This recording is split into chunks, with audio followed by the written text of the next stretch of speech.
Salut à toutes et à tous, c'est Azura.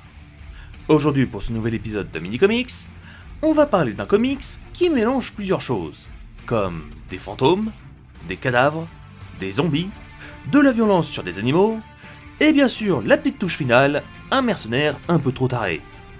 Sorti en janvier 2013, les comics Deadpool Volume 3, numéro 1 à 6, vont nous montrer que des fois, un mec immortel, un peu fou et extrêmement violent, ça peut être vachement utile pour éliminer une invasion de présidents morts. Une nuit, alors que tout était calme, un homme étrange commença un mystérieux rituel sur la tombe de l'ancien président Harry Truman. Captain America réussit à interrompre l'homme, mais trop tard. Un Harry Truman zombifié venait de revenir d'entre les morts. Le Shield, comprenant que c'était mauvais de voir le symbole de l'Amérique décapiter les anciens présidents, fut chargé de trouver quelqu'un d'assez méprisable pour éliminer ces morts vivants. Pendant ce temps, Deadpool, lui, venait d'éliminer un énorme monstre d'une façon peu orthodoxe. Le mercenaire qui venait de se faire interpeller par un pompier lui expliqua rapidement qu'il ne fallait pas trop s'en faire pour sa santé. Tout d'un coup, un Roosevelt zombie handicapé arriva et jeta un taxi sur Wade et sur la police. Deadpool mitrailla de balles le président zombie en hurlant bien fort que c'était lui qui avait commencé.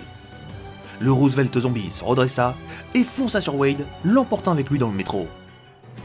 Le zombie fut emporté par un train, laissant Deadpool seul avec les forces du Shield qui venaient d'arriver. Cependant, le zombie Roosevelt avait survécu et essaya d'électrocuter tout le monde. Deadpool se jeta sur lui et l'électrocuta avec les rails, ce qui le fit disparaître dans une violente explosion. Le Shield comprit à ce moment-là que Deadpool serait la meilleure personne pour se charger de cette mission. Après une petite pause pour se régénérer, il en avait vraiment besoin, le Shield envoya Deadpool attaquer le Liberty Hall où tous les zombies présidents étaient réunis. Le mercenaire s'est pris malheureusement une balle en pleine tête et tomba inconscient. Alors que Wade rêvait d'être à la plage avec deux très belles mutantes, le fantôme de Benjamin Franklin réussit à le réveiller d'une drôle de façon. Après avoir fait le point avec le Shield, Deadpool fut envoyé dans un zoo à Los Angeles pour tenter d'arrêter Teddy Roosevelt qui était en pleine chasse. Deadpool réussit à attirer son attention en lui tirant dessus, mais se fit projeter dans l'enclos des éléphants. Ce qui devait arriver arriva, Deadpool se fit embrocher sur l'une des défenses du pachyderme. Teddy Roosevelt en profita pour tirer sur Deadpool, mais toucha en même temps l'éléphant, qui, pour se venger, attrapa le zombie et commença à l'étrangler. Wade déterra un énorme câble électrique et l'utilisa pour faire griller le zombie et l'éléphant au passage. Les agents du Shield, voyant un énorme pachyderme partir littéralement en flammes, décidèrent de demander un peu de renfort. Deadpool et l'agent Preston, qui étaient chargés de l'affaire, demandèrent de l'aide à Stephen Strange pour tenter de renvoyer les morts 6 pieds sous terre. Strange leur expliqua qu'il était très dangereux de jouer avec l'au-delà et réussit à localiser le nécromancien qui était à l'origine de ce joyeux bordel. Le groupe de héros furent téléportés par la magie de Strange et attaquèrent les zombies présidents. Strange se retéléporta avec le nécromancien pour discuter, laissant Deadpool et l'agent Preston seuls contre deux zombies. Wade réussit facilement à attirer l'attention sur lui, laissant Preston prendre la fuite. Les zombies présidents réussirent à prendre le dessus sur Deadpool, l'envoyant valser alors qu'il était bloqué dans une voiture. Après ça, les présidents zombies prirent la fuite dans un hélico, perdant l'un des leurs d'une façon assez maladroite. Wade se retrouva alors seul face au zombie Nixon, qui était complètement déchaîné.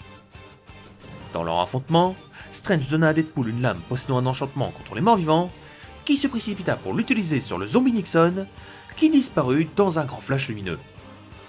Maintenant équipé d'une épée pouvant éliminer les morts vivants, Wade va s'amuser à traquer tous les présidents morts, en commençant par John Kennedy, alors qu'il était déguisé en Marilyn Monroe. Deadpool continua son massacre en tuant plusieurs autres présidents qui avaient pris la fuite, où il se retrouva à Las Vegas à affronter un Lincoln zombie sur un ring de catch.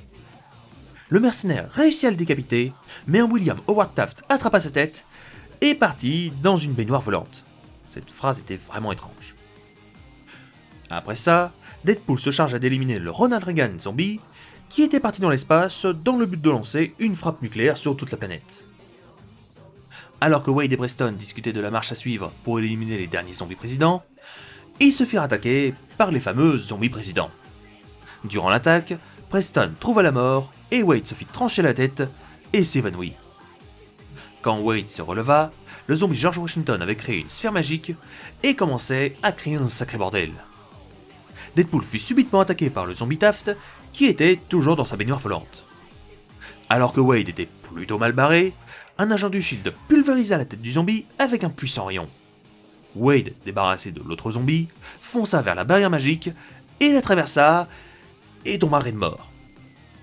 Deadpool, qui ne pouvait pas mourir, se releva et se prépara pour l'ultime affrontement. Furieux de le voir encore là, le zombie Washington absorba la puissance des autres zombies et attaqua le mercenaire.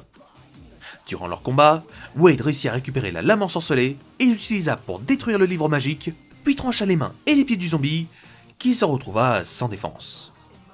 Wade arracha violemment la tête du zombie et la balança vers le Memorial Lincoln. Alors que tout était fini, Wade avait un méchant mal de crâne et commença à entendre la voix de Preston. Avant qu'elle ne meure, le nécromancien avait réussi à envoyer son esprit dans le corps de Deadpool. J'espère que ce nouvel épisode sur Deadpool vous aura plu. Si c'est le cas, n'hésitez pas à liker, à partager et à vous abonner pour ne rien louper. Quant à moi, je vous laisse et je retourne dans l'univers de DC Comics pour me pencher un peu sur l'histoire d'une princesse alien très connue.